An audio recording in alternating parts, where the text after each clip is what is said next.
నేను ఒకసారి అరుణాచలం వెళ్ళినప్పుడు బాగా తెల్లవారుజామున కొండల మీద కెడితే బాగా తపస్సులో కొన్ని సంవత్సరాల నుంచి ఉన్నటువంటి వాళ్ళ గుహల దగ్గర పాలు పిట్టొచ్చే వాళ్ళు కనపడతారు అని చెప్పారు. అప్పట్లో నేను మా పినమామ గారితో ఎక్కువ వెడుతుండేవాడిని. ఆయన్ని తీసుకుని కొండ మీదకి వెళ్ళాను. అయితే ఇంకా చీకటి విడవలేదు. అప్పటికే ఒక ఫారినర్, ఒక ఫారిన్ లేడీ, దేవర్ యంగ్ కపుల్, వాళ్ళిద్దరు దిగొస్తున్నారు. దిగొస్తుంటే మా పినమామ గారికి గబగబా వెళ్ళి, కొంచెం దూకుడు మనస్తత్వం ఉన్నవారు, సంతోషం ఎక్కువ ఉన్నవారు, ఆ వాళ్ళ దగ్గరికి వెళ్ళి ఆ వాళ్ళని సంతోషంగా మీరు ఎక్కడికి వెళ్ళి వస్తున్నారు అని అడిగారు. అడిగితే ఆవిడంది, ఇక్కడ నేను బాగా దూరంగా కనపడేటటువంటి ఆ గుహలో ఒక యోగి తపస్సు చేస్తున్నాడు, కేవలముగా అస్థిపంజరం ఎలా ఉంటుందో అంత శుష్కించిపోయాడు, కన్నంలోంచి మాత్రమే చూడమని పాలాయన చెప్పాడు నాకు.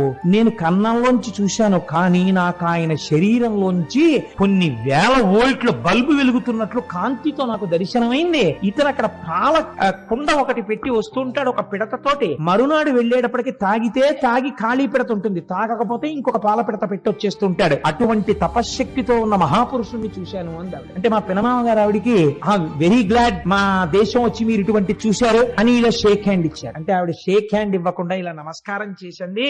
You are really great that you have born in a country like India. You are saying that you are staying in Kakinada. By undertaking one night's journey you are capable of coming to Tiruvannamalai and see such holy men. But we are cursed. We are staying in a remote place like America where we cannot see such holy men. I prostrate before you. I don't want to shake my hand with you. You people belonging to Sanatana Dharma, you people belonging to Hindu religion are really great by virtue of your birth itself. We prostrate before you. అన్న దంపతులు ఇద్దరు సాష్టాంగ నమస్కారం చేశారు.